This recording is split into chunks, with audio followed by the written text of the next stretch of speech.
presentation. Zach, I'm getting a bit of an echo. Do you mind muting your mic until you start your side of the presentation? I think it's just echoing through your system. Okay, let me make sure. All right. Yeah, that's better. And then just unmute yourself as soon as we actually start the main talk. Thanks. Sorry about that. All right, we'll start about 6:02 just to give everyone a chance to migrate over. For those of you who are new to the Click Meeting platform, which is the platform we're using, you can type in the chat box in the bottom right-hand corner of your screen. We are going to wait to do Q&A until the end of the presentation. So if you have any questions, please try and hold them till the end. That way our speaker doesn't have to focus on the chat while they're giving their talk. All right, and it's about 6:02 now. So with that, we'll get going. Good evening and welcome to this week's installment of Florida Talks at Home. My name is Alex Buell and I'm the Public Programs Coordinator for Florida Humanities. Normally, Florida Humanities works with cultural partners across the state to put on programming like this in person, but obviously that can't happen right now. Our goal is to make this virtual series a regular event until we can begin convening people again. This week, we're very excited to be working with the Ormond Beach Historical Society to put on this event, and I'd like to give a really big shout out to our longtime partner, Bonda Garrison, for helping make this program possible. Next week's event will be on July 22nd at 6 p.m., and will feature art historian Mallory O'Connor discussing Florida's art history and rich visual mythology. You can register for this event on our Facebook page or on our website, floridahumanities.org. At the end of tonight's presentation, we have a very short survey. Before signing off, we greatly appreciate you taking a moment to fill it out. If you have any questions for the speaker, you can type them in the bottom right-hand corner of the chat field, and he'll answer them at the end of the presentation. Tonight, we welcome Daytona Beach's Museum of Arts and Sciences Senior Curator of Education and History, Zach Zaharias. Zach is a Florida native born and raised in Miami. He holds a degree from Florida State University in Communications, University of Central Florida in American History, and a master's in education from Nova Southeastern University. Zach has been with the Museum of Arts and Sciences for 26 years and specializes in Florida history, art, and paleontology. He was recently invited to speak to the Smithsonian Institution on museum education issues and gives talks on various Florida history topics throughout Central Florida. He's also finishing a book on the history of Florida forts, which will be published soon. And with that, I will turn it over to Zach Zaharias. All right, thank you so much, and thanks for having me tonight for the At Home Florida Talks. It's very exciting. So yes, believe it or not, I've been with the same museum for 26 years. That's the Museum of Arts and Sciences in Daytona Beach. If you ever get a chance to go to it, it is a fantastic museum. It is, believe it or not, the largest general museum in the Southeast United States. We have collections from all over the world. We also have the C.C. and Hyatt Brown Museum of Art, which is the largest collection of Florida historical landscapes in the world and the most important. And so I kind of work as the Florida historian for that as well. And I got a great topic for you tonight. I do a lot of Florida history talks. This is one of my newer ones, and I'm very excited about it because it's pretty unique. And there's really no books on it, a lot of newspaper articles. It's something nobody's really ever thought about, but I really stumbled upon this history. And I'm going to tell you a little reason why. Because of this huge, massive landscape collection that we have that dates back to 1860s to 1980. It's huge. 3,000 paintings is what we have. 660 alone just of historic St. Augustine. So I do a lot of research on steamboats, steamboat travel, Northeast Florida tourism. And I live here in Deland. And I know that in Deland, in historic downtown, there's a plaque about a fire that basically wiped out the entire downtown Deland in 1886, which we'll talk about a little bit. And then I was doing some research on Palatka. So Palatka is one of those river towns, very important town in what we call the Gilded Age. The Gilded Age is 1865 to 1900, 1900 to about 1920, the progressive era, but they do overlap a little bit. That's the Industrial Revolution. You've also heard of that, Victorian Age. These are all the same kind of synonyms for that age period. So we had this huge tourism coming down, and I realized I stumbled across an article about this huge fire in downtown Palatka that basically wiped out all the hotels and wiped out the downtown, and the tourist traffic had to be diverted, and northerners weren't coming down during the season to stay there. I thought, wow, Deland, Palaca. What other towns have burned? So I started going through the list and I realized there are too many of these towns to cover tonight. So many of these towns, especially in Northeast Florida, all burned because this is where the population center was. In the 1880 or so, if you went further south than like Monroe and Tampa area, frontier city, people living down there, with the exception of Key West, hermits, basically. So there really wasn't a whole lot of infrastructure down there in 1880. But there's a lot of activity, obviously, in Northeast Florida, and we're going to get in and talk about some of these fires that were really pretty amazing. I think you'll find it pretty astonishing, these stories, and I don't think Hollywood can make up these stories. And these stories are really about ruin and renewal, because these towns have to rebuild themselves, and they rebuild themselves stronger, better, and bigger. Sounds like something off the $6 Million Man or something like that, if you remember that. We can rebuild it. But there's some commonalities to all these fires. For some odd reason, they all seem to happen in the middle of the night, 12 a.m., 1 a.m., 2 a.m. Not all of them, but a lot of them do. The other commonality is high winds. There always seems to be high winds that fan these fires and spread these fires all over the city. Another commonality is that afterwards, in the aftermath, usually martial law is established, and also the militia is brought in to usually stop any type of looting. Another commonality is the fact that most of them had very primitive fire departments or no fire department at all, and were not really well prepared. So out of the Gilded Age, you're going to see a real expansion of fire departments, fire equipment, firefighting, which is a good thing because it saves the town from economic ruin. So you see a lot of bonds being issued for that as well. Another kind of interesting commonality, a lot of heroes with these firefighters. I mean, they fight desperately back then, just like these first responders do today. And every fire chief that I've researched in this topic tonight, almost every one of them felt a heat exhaustion and smoke inhalation, but they fought really bravely, and I find that really honorable as well. So fire doesn't care if you're rich or poor or how important your building is. It doesn't care. Fire is a chemical reaction, heat source, and you have to have a fuel source, you get this chemical reaction, and then voila, you get a flame.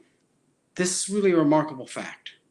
One candle can burn at 1800 degrees.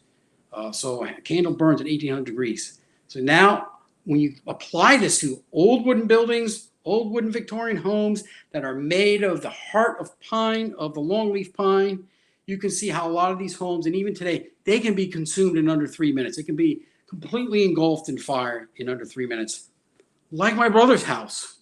A few years ago, my brother called me, typical 12:30 in the morning. My house is on fire. He lives in a really nice neighborhood in the Palm Harbor area over there on the West Coast. And I was just like, I can't believe this. And he says, it started with one of those little refrigerators, those little compact refrigerators, and it sparked up against a curtains. He almost had it out. 5 fire trucks show up, and only one worked.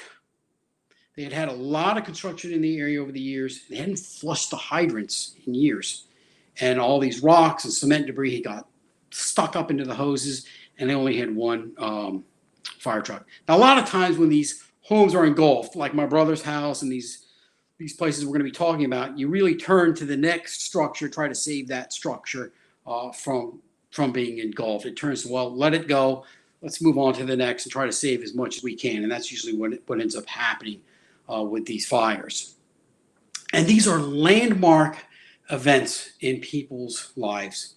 When people will refer to history maybe before the fire, they'll refer to history after the fire. The town's history is referred before the fire and after the fire.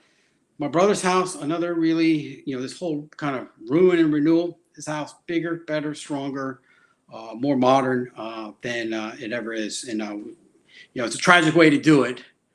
Another really odd aspect of this history was all these fires, very few people died. I've counted really around 14 people that have died in all these city fires. Really quite remarkable. So let's get to the first one, because I find this first fire really to be quite astonishing. And so there is Jacksonville, beautiful Jacksonville. That's Hogan and Laurel Street. And there you see a modern city, and you see the monorail. Really, it looks great. But let's take a look at what this exact angle looks like basically back in 1901.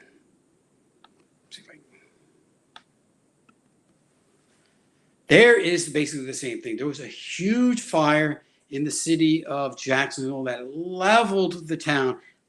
You're not going to believe this. This is the third largest urban fire in the history of the United States. Happened right here in Florida in Jacksonville. 10,000 people of a town that had 30,000 people in it. A third of the population left homeless in about 8 to 10 hours. This is in 1901. Now, in 1901, you still have draft horses being, trying to pull a steam engine. So you really have still very primitive firefighting capabilities. The town is the gateway to Florida, right there on the St. John's. It was basically kind of a giant wooden frontier town still made of basically all wood downtown. And this fire only killed 7 people, which is actually remarkable. It destroyed 2,368 buildings. It created a 2-mile swath across the city, a half-mile wide. Imagine if you went through your community and you had to mark off 2,368 buildings leveled to the ground, burnt to the ground. That would be quite remarkable. Or you had to pick some part of the city that had a 2-mile long fire and a half-mile wide that just basically destroyed everything in its path. Let's talk about how the fire started. So here's a great look at Jacksonville fire 1901, or here right before the fire.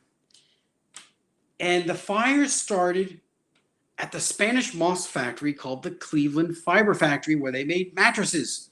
Right there in the northwest part of town, they had a factory there. They had these drying racks out back where they would dry the moss. When it hit to a certain dryness, they would bring it into the factory to start stuffing the mattresses. Around the Cleveland Fiber Factory were a lot of shanties. These shanties had chimneys. Nothing, not even really up to code back then.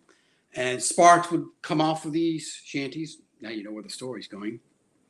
And this had happened in the past. Workers on their lunch break would always go out there, kind of guard during lunchtime, make sure that any of these sparks might not fall onto the Spanish moss drying racks. But the state had been in a pretty bad drought. And unfortunately, the winds had kicked up to 18 to 20 miles an hour that day.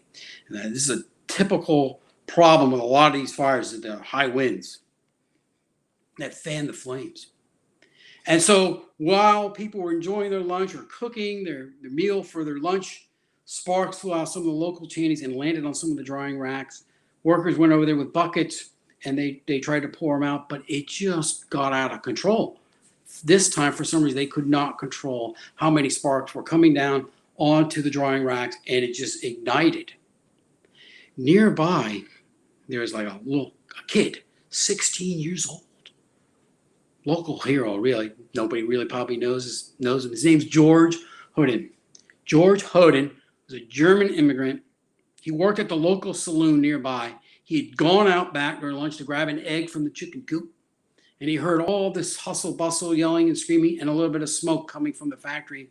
And he ran over to the brand new telegraph box number 57, and he pulled the switch, and it sent the signal to the fire department that there was a fire located in the area of box 57. Fire department came. The chief was named Chief Haney. He fought valiantly. They were putting out the fire, but the fire spread now inside to the factory, big building. This is always bad. Having a wood shingle roof, bad. The whole building caught on fire, and then this was really what got the ball rolling on this fire that basically burnt down most of the city, at least half the city. The wood shingle roof caught on fire, and it collapsed onto all that Spanish moss down below, and it kicked up with these high winds, just started raining down embers of Spanish moss on fire, and they started to land onto other wooden shingle roofs. And then that was all she wrote. And then the fire started to spread. As I said, 150 blocks, 2,368 buildings burned. The courthouse burned. That's really remarkable and tragic because all of the real estate records in town gone. So you don't really have real estate records now before 1901. And the city started to look at its history as before the fire and after the fire. It was really amazing. And people started fleeing on carts and horses and donkeys and just running down the roads. 22 miles of roads eventually were full of debris and fire debris after the fire. Really amazing. Let's go here to the next slide. So brisk wind, 8 hours, roughly 150 blocks had burned. There's a great photo. Now, some of these photos are going to be pretty grainy because they're really old. They're from, the early 1880s. It looks like, I hate to say it, looked like carpet bombing, like something you'd see in World War II. But that's right after the fire from a bird's eye view from a nearby building. Even the brick buildings burned. Not all brick is fireproof. It has a certain density for it to be fireproof. And this is the fire burned all the way to the river. And people were running out on the docks. And some of them had to jump into the river to save themselves because a lot of the docks had burned. So it was just mass chaos and confusion. And people trying to save whatever valuables they could save, which is not a lot. There's some great photos right there. Some black and whites. Look at the bottom, at least on my bottom left. You see the horse cart there. African-American gentleman loaded up as much of his personal belongings as he could. And, really you get down to just everybody had to run and flee. Bucket brigades aren't going to do anything. The call went out to all the surrounding fire departments in the area, even up into Georgia and Brunswick and Savannah. We need help. Entire town basically on fire. So it was quite a conflagration that was consuming a good part of the city. Let's go on to the next one. So this is the same photo I showed you, but somebody hand tinted the color of it as well. And I have a little picture of a piano up here in the corner. And I wanted to do a little side talk here about the piano. In the Gilded Age, the piano was the most expensive item you owned in the home. It was an essential part of everybody's education, was music education. And if you didn't have a piano, you aspired to have one. And America led the world in building pianos. They were an important piece of every Victorian home. And so lots of pianos had been rolled out into the road. There are a lot of acts of heroism, thievery, and some humor. John T. Alsop, who was the mayor of Jacksonville at the time, was out in the streets trying to help, had witnessed a lady who found a piano in the middle of the road, and he noticed that she was playing an old ragtime tune, a haunty tune called "There'll Be a Hot Time in the Town Tonight," and he found that to be very humorous. There's another great shot of Jacksonville. You can see where everything's just kind of wiped clean. Became a tent city. So you had the Jacksonville Relief Association, outpouring from the state, from the entire country. So 10,000 people now homeless, children, elderly, you name it. Very tough to deal with. So they had set up something about 17 different commissaries to feed everybody. They brought in 12,000 tents for people to live in. There was one report that one house had 17 families living in it. And when this fire was raging, think about the intolerable heat for days and days. Most people lost everything. One reporter stated that the fire would jump 4 and 5 houses at a time. Really, really quite amazing. So let's go on to the next slide here. This is the historic St. James Hotel. let's say it's fire was May 3rd, 1901. Let's say May 2nd. 500 guests. It had elevator, billiards rooms, smoking rooms, reading rooms, had an orchestra. Dignitaries had stayed there. Even some famous people had stayed there. And next to it was the Windsor Hotel. So you had a group of hotels there in a park. So there it is, 1901. Beautiful wooden Victorian hotel. We're so common in Florida to service the northern people coming down for the winter. And there it is. There's the St. James. So let's go back. There it is. Day after the fire. Kabam, completely gone. Now, the owners didn't have enough money to rebuild this hotel. But the Windsor Hotel next door, they had enough money to rebuild their hotel and purchase this property. And instead of building another hotel and having competition, they decided to build a department store. And that's the one on the bottom. So you can see the ruin on top of the picture and then the renewal on bottom. And that became, today, City Hall. And back then, it became the Cohen Brothers and then May stores. So it became a department store. And it's in a modern style. So you're going to see the rise of this kind of old style Florida frontier vernacular town. After the fire, you're going to see the rise of a modern city. Steel girders, concrete poured cement, new styles of architecture coming in as well. Within 6 months, over 1,000 building permits had been issued to rebuild what had already been lost. And so it was quite an amazing renewal that happened after this. Now that St. James building is City Hall today. The courthouse burned as well, so they lost, as I said, they lost all the records. Hotels burned. The aftermath was really quite remarkable. The architect for this is John Henry Clouthier, and he was a student of the prairie style, and he started to rebuild Jacksonville single-handedly, pretty much as the architect in this prairie style architecture. Now look at this street. This is Forsyth Street. This was a street that was devastated, and now look, 1901. Now we're in 1905. It looks like a modern city. It doesn't have a frontier look to it anymore. There's John Henry Clouthier. He designed a building right here at Stetson University where I live. I live here in Deland. And so he built a lot of these amazing prairie-style buildings. And to this day, Jacksonville has more prairie-style buildings anywhere outside, basically, of the Midwest. Now, a lot of his buildings were torn down in the 80s, but there are still some of them around today. So the rebuilding began. This is the Masonic Temple that he built in 1912. That is still there today. I do want to talk about that St. James Hotel. That fire started at 12:30. It hit that hotel around 3:30. That's when it all got wiped out. But one quick event that I want to talk about. During the fire, people had been jumping into the river. And Arthur Cummer, I believe related to the Cummer Museum, had his yacht, the Edith, and he was out in the river protecting his yacht and helping people who may be stranded out in the river. And this is the chaos. It's kind of a quick little side story here.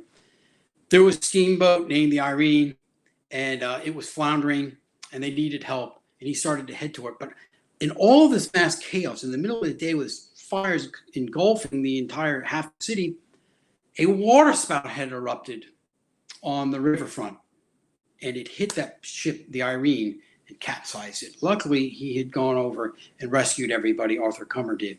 So to add all the chaos of a fire, people being homeless instantly, you had this weird water spout that had erupted from all the heat. So there's a great map.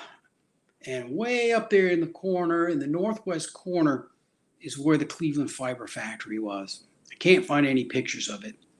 And it's spread. You can see all the way down to the St. Johns River, and it burned lots of the docks. I think 2 people were found floating in the St. Johns River who had died. I think one person committed suicide in the fire as well. They just said, nah, they didn't care. So, and lots of people trying to save their pianos, by the way, as I mentioned earlier, which is, you don't think about that today. So here's the aftermath. and I've talked about some of this earlier. Martial law, state militia deployed. Remarkably, 7 people died. 10,000 left homeless, 2,400 buildings destroyed. And this is really one of the worst disasters in Florida history. It is still the largest fire in the history of the South. It was the second largest fire in the history of the United States until the San Francisco fire of 1906. The Chicago City fire was the biggest. But this was the second, and then it moved to the third position. And that's not really going to ever happen again because we got such great technology and great science behind firefighting today. And the fire departments were really well funded and a lot of infrastructure in that. But these towns didn't have the luxury of that. Only 2 objects survived. Kind of ironic today. The Confederate statue at Hemming Park survived.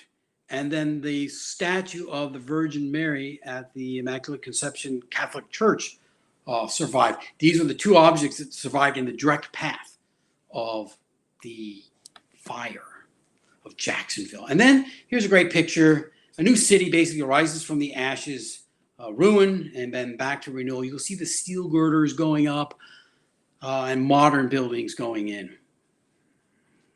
You know, my brother's life, this fire, it's a life. He lost everything. Photos of his kids, videos of his kids when they're young. These are, some of you probably experienced this before. These are landmark events in people's lives. And I'm sure these fires in these towns were landmark events. We're going to go to Key West now. So Key West actually was a pretty big town all through the Gilded Age. One time it was one of the biggest cities, then St. Augustine. But it always had a connection to Havana. Cubans going back to Key West, going back from Key West, back and forth for pretty much hundreds of years. We've had this connection of Cubans going back and forth between Florida and Cuba. But Key West had a special connection with Havana because of tobacco.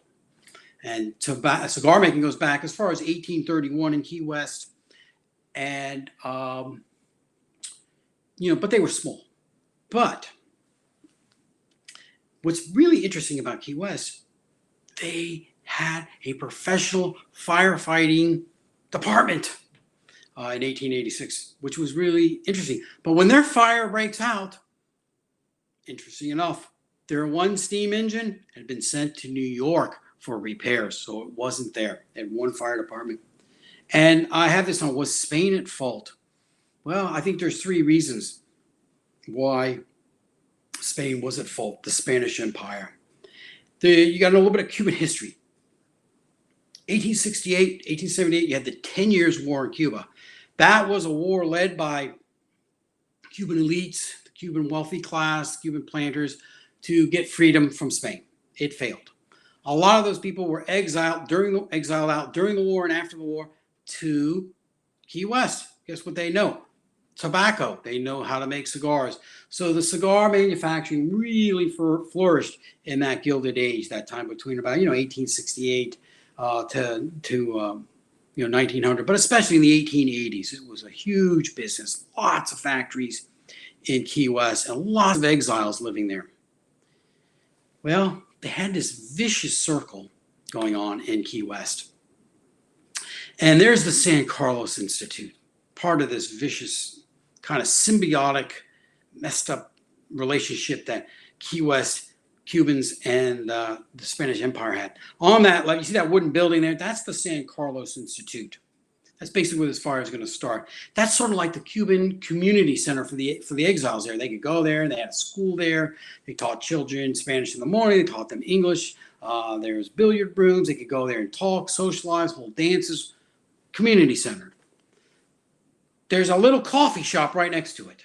And at 2 in the morning, 1886, April Fool's Day, a fire breaks out at 2 a.m. at the coffee shop next door. A very symbolic place this is. I mean, this is a place that Jose Marti called the cradle of Cuban independence, the San Carlos Institute. And he visited many times to make sure, and through Florida, all throughout Florida, to make sure that all the exile groups are on the same page. And he visited there many times. I'll show you a picture of that.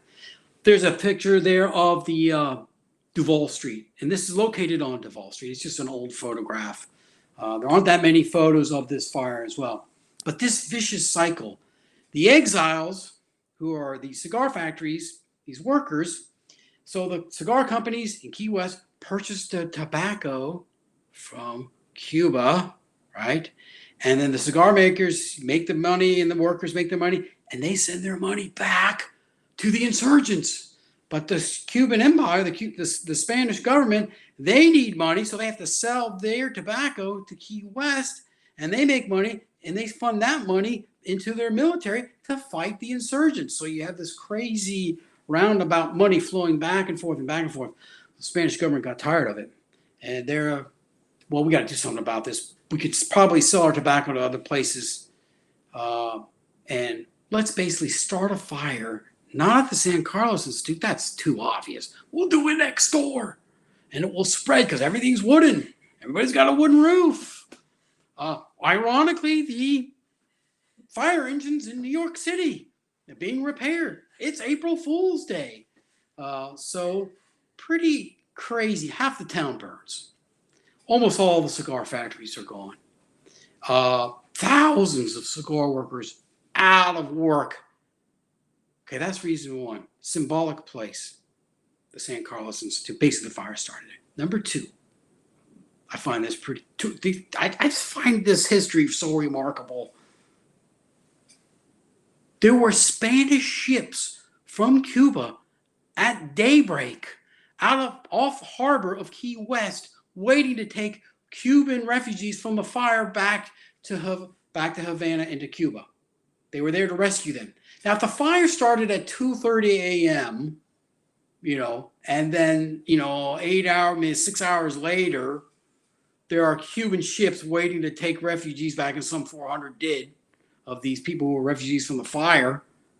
Well, how in the middle of the night did Havana, or the Spanish Empire, get together all these Spanish ships and organize and logistically, and then sail 90 miles to Key West to be there in the morning, daybreak of the fire, when the fire had ended? So that's pretty interesting. Third, this is the big one. This is the smoking gun, no pun intended. There's a very famous Spanish or Havana newspaper that caters to the cigar industry there. Huge, very influential. They ran a newspaper article about the burning of Key West and how it was completely destroyed by fire the day before the fire actually happened. So I don't think you need to be Columbo or Kojak to figure out that probably the Spanish Empire came onto our soil and destroyed Key West, at least half of it, and tried to destroy the industry there. One Vincent Ybor, who had his factory there, in the Seidenberg factory, another one, he decided that he was going to move his operations to Ybor City or to Tampa, and then Ybor City would be basically born out of that. So that begins the competition between Key West and Tampa for dominance of the cigar making industry. Cigar making industry goes away basically, during the Great Depression and World War I, because cigarettes become really, really popular. So, largest and most devastating fire in the city's history, burned for 12 hours, killed 4 people. I saw one estimate it killed 7, but all somewhere between 4 and 7. Destroyed over half the town, destroyed 20 blocks of cigar buildings and 6 wharves, $2 million worth of damage. Now think about $2 million in 1886. That's hundreds of millions of dollars today. So all these damages are pretty much in the hundreds of millions of dollars for these huge fires. So now we got Jacksonville burned and Key West is burned. There, San Carlos Institute, no longer a wooden building. It's a museum today. There's the renewal. It's on Duval Street. There's a photograph of Jose Marti. He's basically their George Washington. And his love of the San Carlos Institute was very intense. And it was rebuilt. Go there today and see it as a museum. I've been to Key West a million times. I never knew that it had this fire that devastated half of the town. But there is a plaque down there if you were lucky enough to find it and read it. There's a picture. You can see schooners in the back. The mayor actually, of the relief effort, there's the plaque. There's another photo of the devastation there. The aftermath is pretty interesting. William Curry was headed up the relief effort. This is one of the first times you find a big devastation and it's really countrywide appeal for relief effort. This is one of the early times, a huge appeal to United States citizens. Notable buildings, the firehouse burned. Not only was the steam engine gone, the firehouse burned as well. And that was rebuilt into a brick building. So 4 people died, 2 million damages, 18 cigar factories died, over 600 houses destroyed.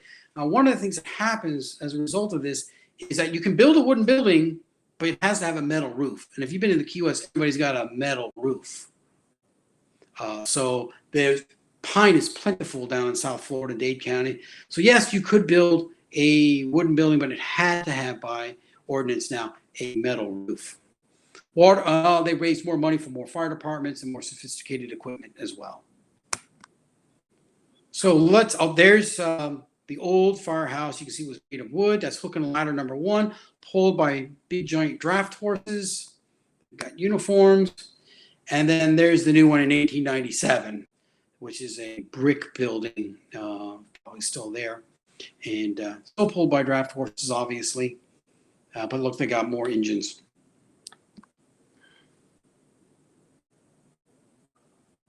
Well, let's go to Ybor City. Ybor City had a big fire too.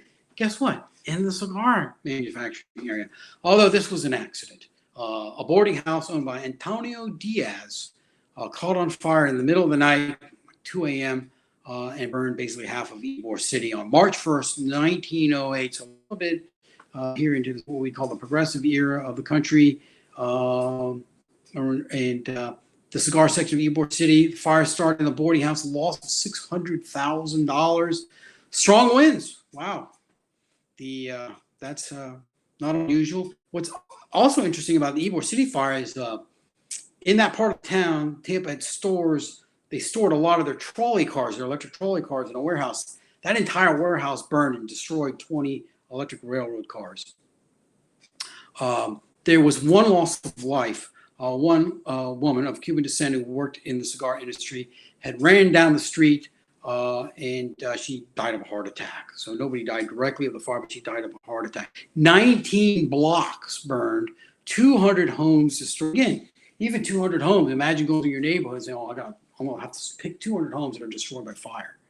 Militia called out. A total of 308 buildings were destroyed. And the fire chief, the fire chief's name was, he's got like a Hollywood name, Tucker Savage. Tucker Savage was on a political appointee, but he fought hard and he was overcome by heat exhaustion and smoke. And he served from 1906 to about 1909. Here's a great picture when these fires happen to these wooden areas, everything. The only thing that really survives is some brick piers. And that's what happened in this kind of crazy fire. He blamed a lot of the fire on the lack of water pressure. There wasn't a lot of water pressure. Here's a great photo. Even to the next day, the smoldering fire and the billowing black smoke. The stuff just doesn't go away in a few hours. It burns and it burns and it burns and it creates smoke. The aftermath of the Ybor City fire attributed to lack of water pressure, 240 homes, 5 cigar factories, 2,000 homeless. The St. Joseph Convent took in the refugees, consumed 18 blocks. Over 1,000 cigar workers were out of jobs. A couple thousand in Key West. St. Augustine had a big fire. I'm not sure how many of you know that St. Augustine had a fire that they referred to as the Holocaust of 1914. And it happened in the historic Midtown section. So if you think about St. Augustine, you've probably been to St. Augustine, and you know where the plaza is in the Catholic Church. So if St. George Street all the way over to Bay Street, 2 blocks north of the plaza, burned, wiped out from fire, and then rebuilt. And so this, it claims 6 hotels, the Opera House, the courthouse, again, a loss of records, and countless homes and businesses. And then there's one tragic thing for all of us historians that this fire did, and I'm going to get to that here in a few minutes. But that's, if you look at that picture, that's St. George Street. And it was hit hard. Now, not all of St. George burned, but about 2 blocks of it did. The fire started, go to the next slide here, in this beautiful Victorian hotel called the Florida Hotel in 1914. It was located on 131 St. George Street, right near the plaza. There was a big grouping of a lot of hotels there. And Patrolman McCormick was on duty. And of course, check this out. 1 a.m. Having at 1 a.m. There's a shocker, right? April 2nd, dry part of the season. He was walking, his foot beat, and he noticed smoke pouring out of a window of the Florida Hotel. Now, here's the, take a good look at that picture, because here is the Florida Hotel now. Let me get to that. It started in the boiler room. That's the same hotel on fire. And it engulfed this wooden structure very quickly. It was built in the 1880s. And it, one person died. People were throwing out all these hotels and these buildings. People were throwing valuables out, throwing their suitcases, their luggage. They're throwing all types of things that they could save, personal property. And the fire department call went out to Jacksonville, get some steam engines and some horses and some men down here. St. Augustine's on fire, put it on the Florida East Coast Railroad. They were down within the hour helping control this fire. But as I said, people were throwing out valuables, and what the firefighters were doing and citizens were doing is they're grabbing all the valuables and piling them in a giant heap on the green lawn of Fort Marion, which is the Castillo San Marcos. And after the fire, there was giant piles of luggage and personal belongings that people had to sort through who were staying in these hotels trying to find what was left. One lady jumped from the 4th story of the Florida Hotel. Her name was Alice Smith. She was on vacation down here from Amherst, Nova Scotia, and she broke her neck and her back, and she died at the hospital. That was the only known death, was Alice Smith. There's one interesting story that I read about this fire. There was a lady, we call her Victorian lady. She was in the Magnolia House Hotel, which is near this, and everybody was scheduled to evacuate. All the electrical lines are down. All the power has now been shut off in the entire city. She dressed herself in her corset, put on really nice fine clothes, packed all of her stuff into her steamer trunk, carried it down 4 flights of stairs, found a police officer, got him to move the trunk. And so she calmly did that, which I thought was kind of an interesting story. Martial law was declared. Militias brought in to help protect from looting as well. Let's see what we have here next here. So here's where the story for us, people who love Florida history and love history, this is Vedder Museum, the Dr. Vedder Museum and Menagerie. It's one of my favorite stories. I love this place. I wish it was still there. It was consumed by the fire. The building dates back to the British colonial period, 1763 to 1783. The later part of that, it was known as the Panton and Leslie Building, which had this monopoly of trading with the Creeks and the Seminoles during the British period, and it was kept on during the Second Spanish period. But in this Victorian age here, it became a roadside attraction. That is the first roadside attraction. Dr. Vedder came from Cuba. He was American born, I think Connecticut. But he's one of these guys that had all these types of jobs. He was a locomotive engineer. He was a farmer. He was worked in the merchant marine. Did all these crazy jobs. One of his last jobs was in Cuba, in Havana, as an itinerant dentist. And then he came to St. Augustine in the 1880s, or in the heyday of the hotels there with the Ponce de Leon. And he set up his dentist shop in this old building here that's going to be engulfed. And he also loved natural history. So he was a itinerant dentist and zoo curator his last job. And when you went into his dentist office, he had like, live snakes, shark in a tank. He had taxidermied otters, taxidermied, bears, and all types of crazy stuff. Well, people fell in love so much with this kind of crazy roadside zoo, if you want to call it, that he eventually gave up his dentistry. That people pretty much liked his Natural History Museum more than they liked his dentistry.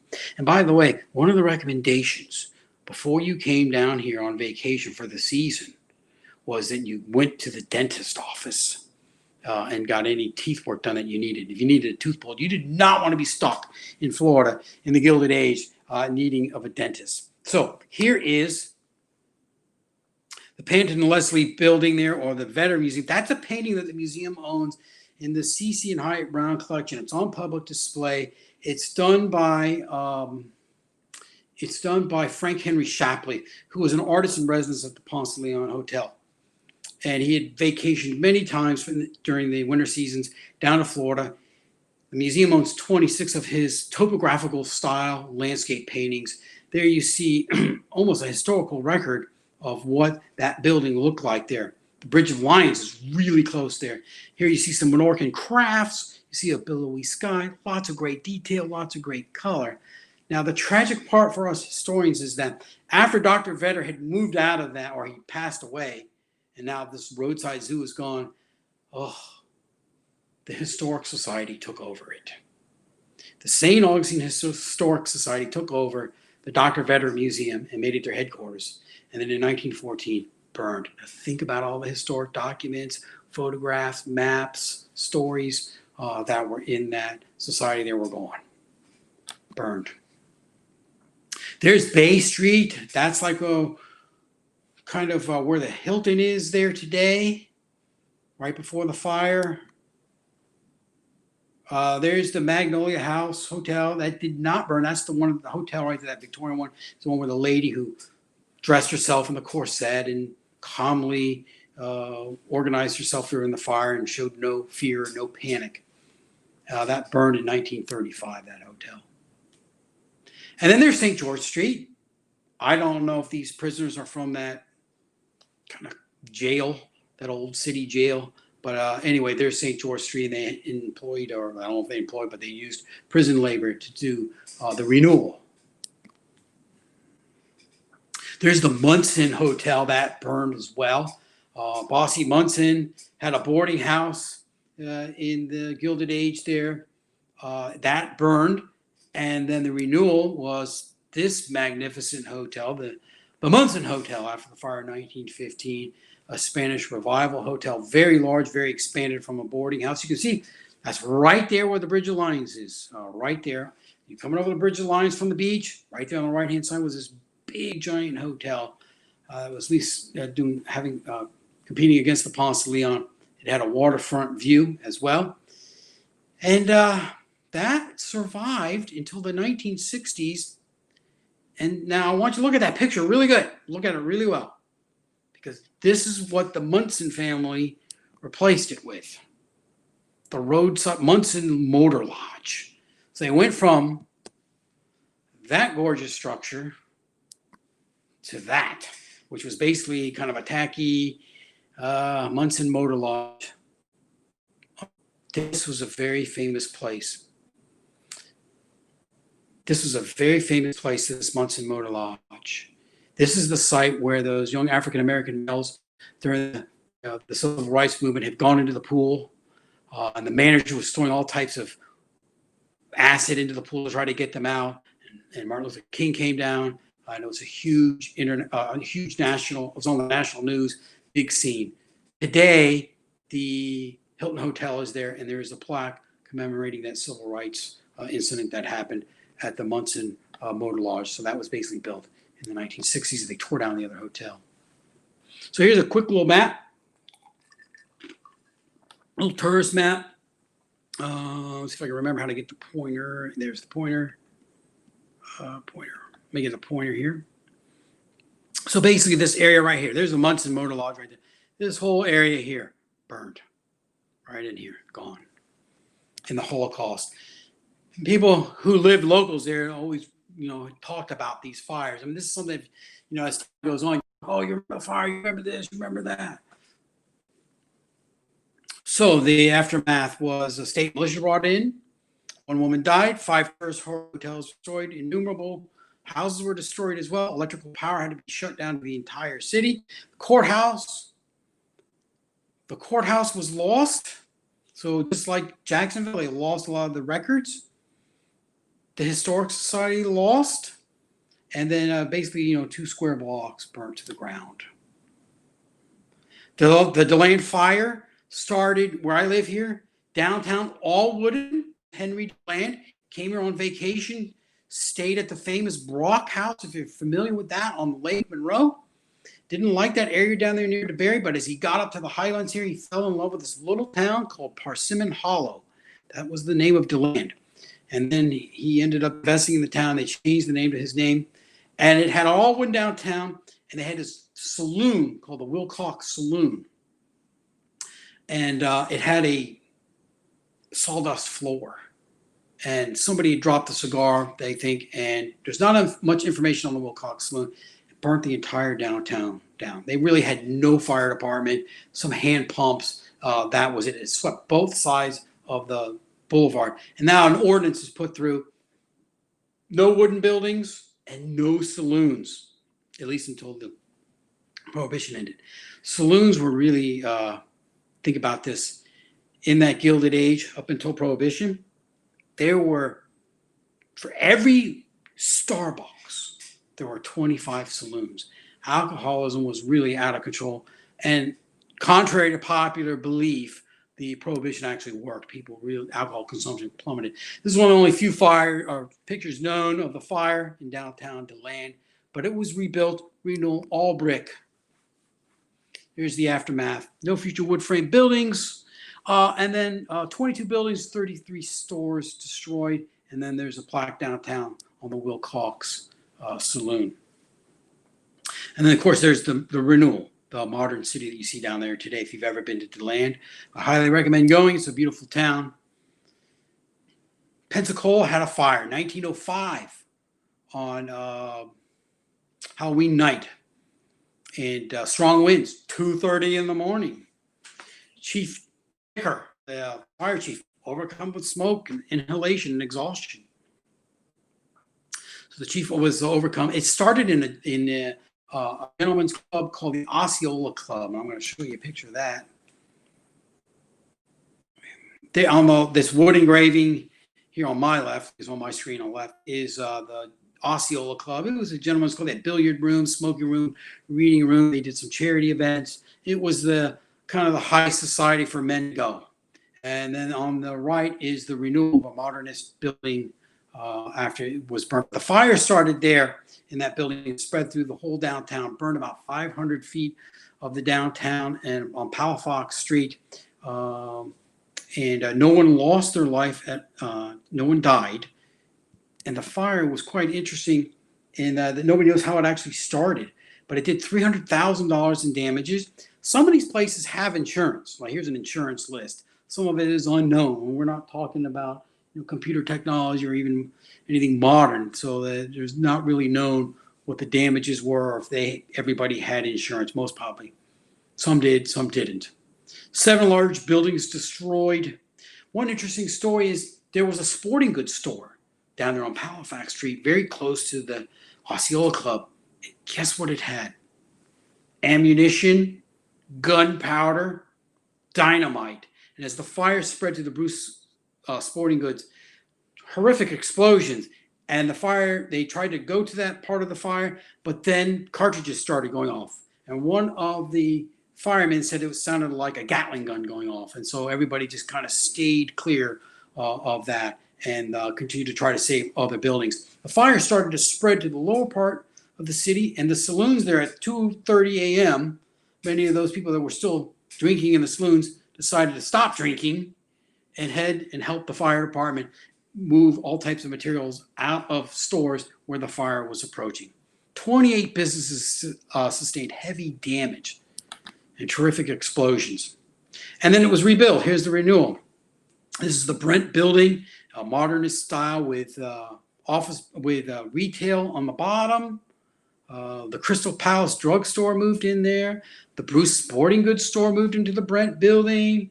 The Falk and Friedman ladies' goods store moved in there. And then up top, you see office buildings.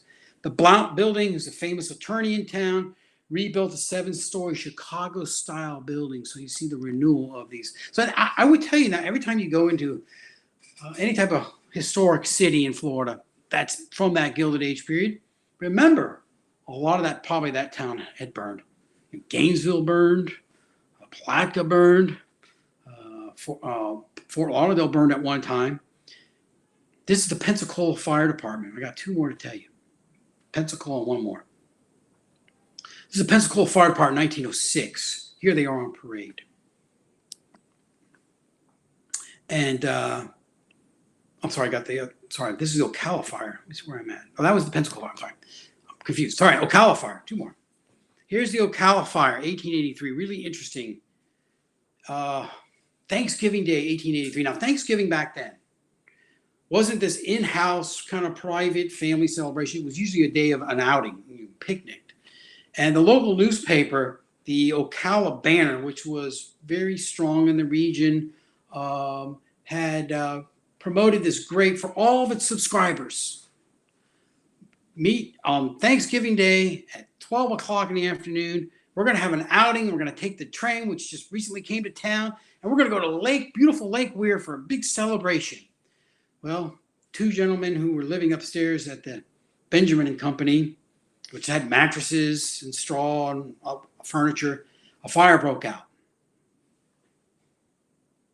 Ocala had no fire department, no buckets. The nearest water trough was 500 yards away from downtown. This is a frontier town, in 1883 that had just recovered from the Civil War, from bankruptcy and through Reconstruction, and had become fairly prosperous with citrus and cotton and winter vegetables, and the town was prospering. But it was still a town that had pigs, cows, running all through downtown, unimproved streets, no fire department. And the Ocala Banner and some of the women folk in town have been saying, we probably need to clean up the town, get the pigs and the cows out.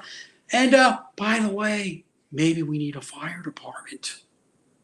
And the Ocala Banner had run a lot of opinion ads about the need for fire. So now here's this fire on Thanksgiving Day, sponsored by the Ocala Banner. And that's the day there's a big celebration. It's the day the fire happens. Well, basically, in a nutshell, the whole town burns down. It's all wooden. This is interesting. The Ocala Banner moves its operations to Palatka so they can still print a newspaper. It takes a couple days. And they come back a few days later after downtown is smoldering, lots of homes, businesses all gone. And they have this edition called the Fire Edition. And all across the banner of the Ocala Banner, in huge big letters, it said, oh yes, we told you so. And then within 2 years, they've raised bonds to have fire departments, fire equipment, steam engines, and 2 firehouses. So money was raised for that. But what ends up happening again, no wooden buildings must be made of fireproof brick. And that's how Ocala became known as Florida's Brick City. So bucket brigades if you've ever been next to a huge bonfire, you got everybody backs up. No, buckets are not realistic. Now, a lot of the downtown's been modernized with stucco, so you don't see that much of the brick anymore. But there's the professional fire department there on the bottom. 5 blocks destroyed, all brick mandate. You get your first fire station, no loss of life. $350, I see, to $400,000 in damages. And by 1885, you see the rise of the fire department. This is Ocala House Hotel. This is really interesting. The Ocala House Hotel dates back to 1847. It was a log cabin structure that served tourists coming up the Ocklawaha to see Silver Springs, which was the huge tourist destination all through the Gilded Age. And this one gentleman, I got to tell you this story. This one gentleman who hired a pole barge, basically a flat pole barge, like something you see,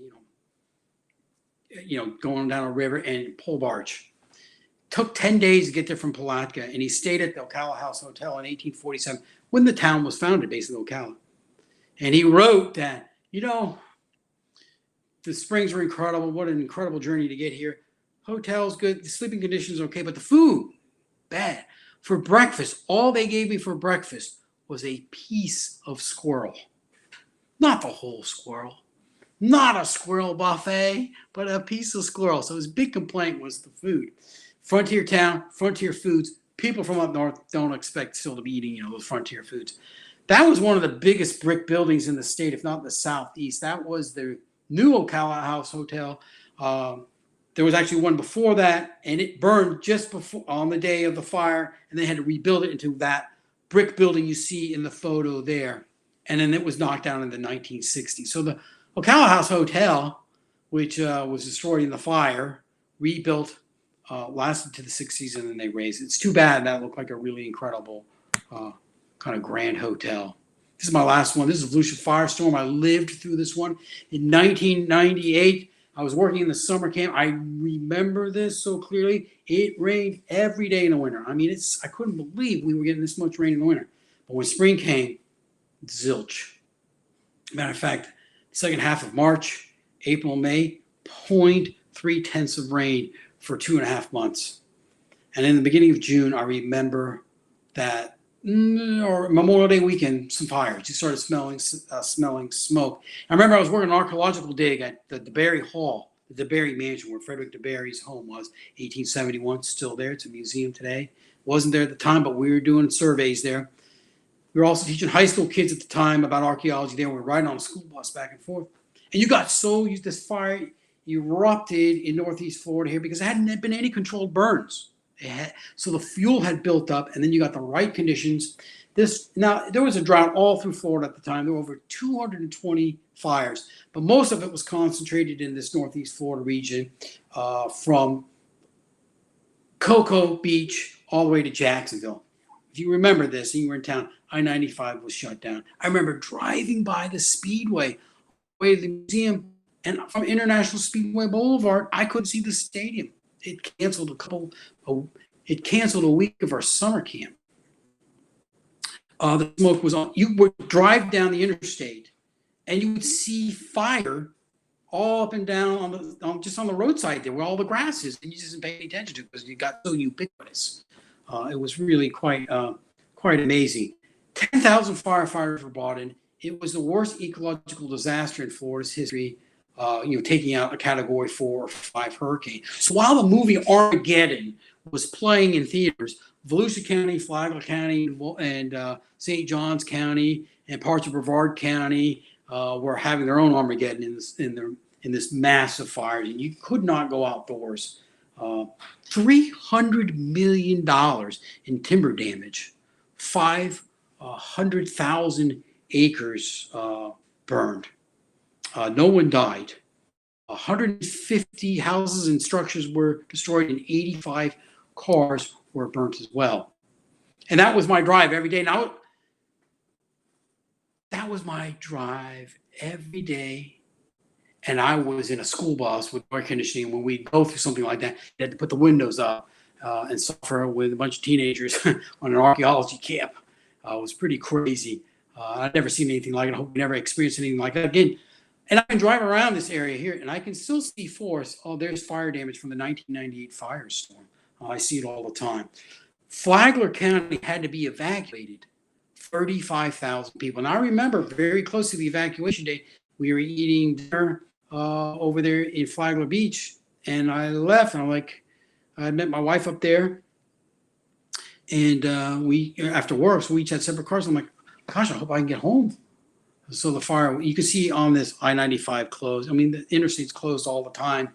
Sometimes you didn't know how you're going to get home. The fire was so bad. So really, actually, in all, let me stand here corrected, 800,000 acres between those three counties had burned. So a heavy natural cover contributed to this extreme fire. So here's a map of the fires all over the state. I remember you can see how concentrated it is here in Northeast Florida. I remember them taking pictures from the space shuttle. They could see the smoke from the space shuttle. I hope you enjoyed the presentation tonight of kind of a unique history that probably you would never expect to hear about. I find this to be a really kind of interesting history that is kind of, I don't know, it's hard to put in words. It's just very unique. Thanks so much. I hope you have some questions for me. I'll try to answer them best I can. I can.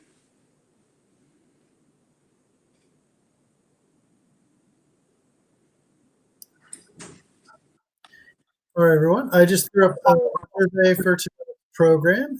Before you log off, if you don't have any questions for Zach, if you want to fill out the survey, we'd greatly appreciate it. And we will hang out for as long as it takes to answer your questions.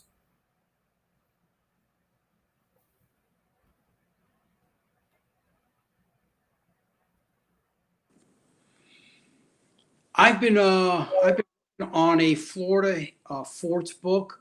It's about all the forts that you can go and see. There was about 400 forts in Florida, so obviously I'm not going to cover all those. But all the forts you can actually go see, from Fort Zachary Taylor to Fort Jefferson, Fort Dade, the Castillo, Fort Caroline, all the ones up in Pensacola, that's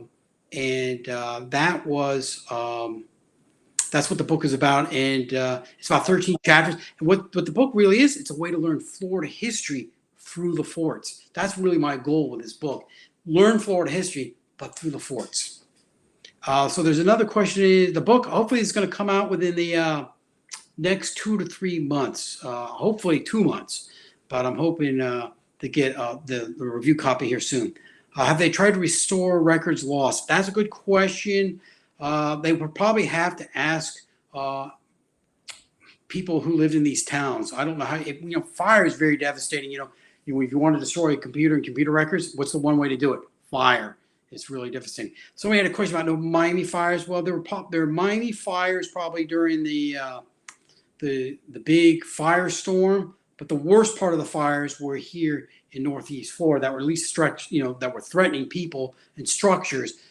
There's a lot of fire in South Florida because of the Everglades. You either have a dry or a wet season. And I grew up in Miami, so I always remember the Everglades being on fire. I'm like, man, they got to go and put them out. But the fire is renewal for the Everglades. Where do you find source material? A lot of newspapers. I have to go back and look at a lot of newspapers to find this. There's a book on Jacksonville. So there isn't a whole book on all these fires. As I said, Gainesville, Brown, we can be here all night. But there is a book on the Jacksonville fire. It's called Acres of Ashes. And it's a short book, like 70 pages. It's written in a kind of a weird flowery style. And you can get that off on Amazon for a couple bucks. No, I do know there's fires in Fort Myers, but that's not part of this presentation. But I would like to learn more about that. So, this is an evolving history for me because, as I said, I'm always learning. There's always new things to learn. And as I said, all these towns really burned at one point. Let me see if there's any other questions here.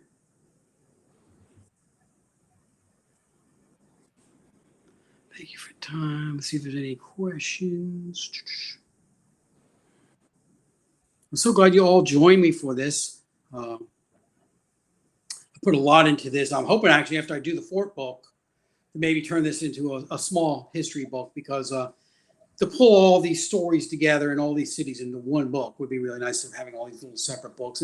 And some of these, like the Deland fire, is not really worthy of its own book. It's worthy of, a small chapter. There isn't that much to that fire, and there's not much known. A lot of records are gone. As you know, my brother's house burned, and all of his records are gone. I mean, he can't bring those pictures and those videos back. It's just devastating. Okay, the book that I wrote is called "On the Edge of Florida Forts on the Edge of Empire," and it is a survey of most of the existing forts. And as I said, it's sort of a travel book, but it's a little more academic than a travel book. At least I like to think so. So it's got a lot of good detail, a lot of good facts, and it's a social history.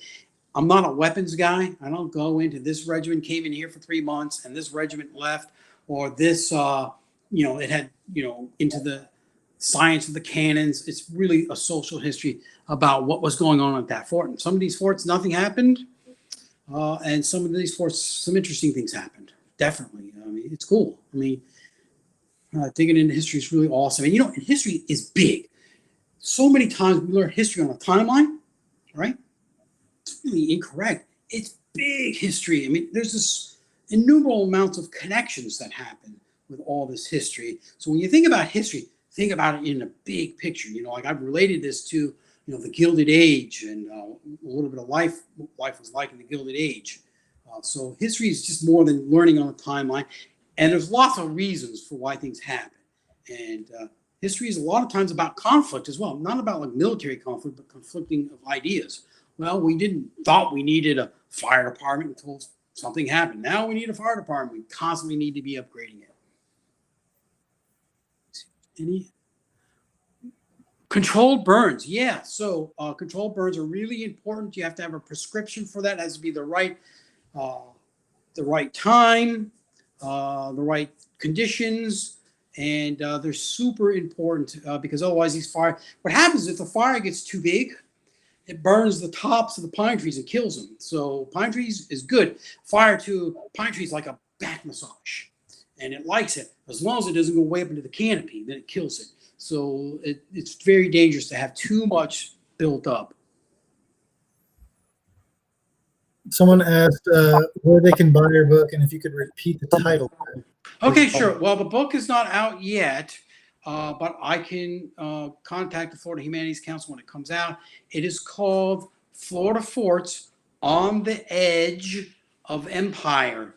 Now, there are only a few Florida fort books out there. One's very old. Another one is sort of like a travel guide, not that much history. And there's a lot of like current military bases in it, which doesn't really interest me because I'm a history person. So anyway, any other questions? I love a lot of your comments and questions. I really appreciate it so much.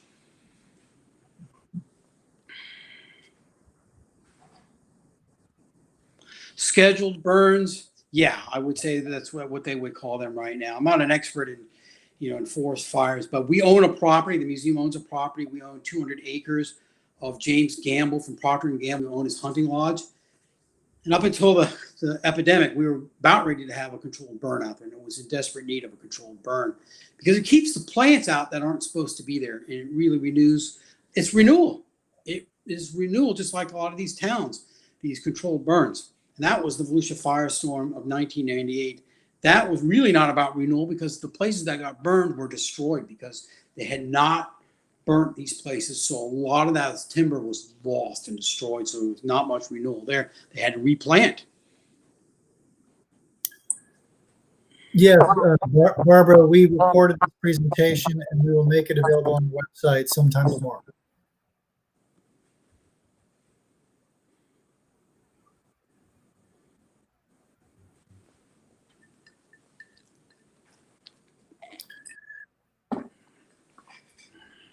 You're welcome. All right, do we have any other questions? You're not really, as I say, going to get fires today because, all this modern day technology we have and communications. I find these fires interesting, the Key West, with this espionage and how they all started and how these cities really rebuilt. And as I said, when you go through a lot of these old towns, probably these towns had burned. A lot of them did. And especially if you see a lot of these historic towns are all made of brick now, they probably definitely burned. Plaquemine, rebuilt. Gainesville rebuilt. Parts of Fort Lauderdale rebuilt. I've looked into somebody says something about Miami. I don't know if Miami actually burned or not. And I've looked into it and I haven't seen a lot on it. If it was, it wasn't a significant fire enough to really put into a presentation. Now, also remember, too, a lot of your old wooden hotels all burned as well. So that's a whole other history right there. These giant wooden hotels that serve these northern clientele coming down. These northern people that made so much money through the Industrial Revolution were coming down here on vacation. Eventually, all those wooden hotels burned.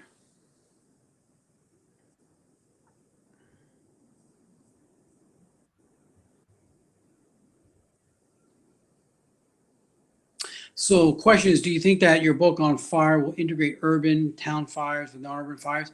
That's an interesting question. I would definitely include the Volusia firestorm or the 1998 fires because it did go all over the state. I'd have to do some more research on some of those non-urban fires as well.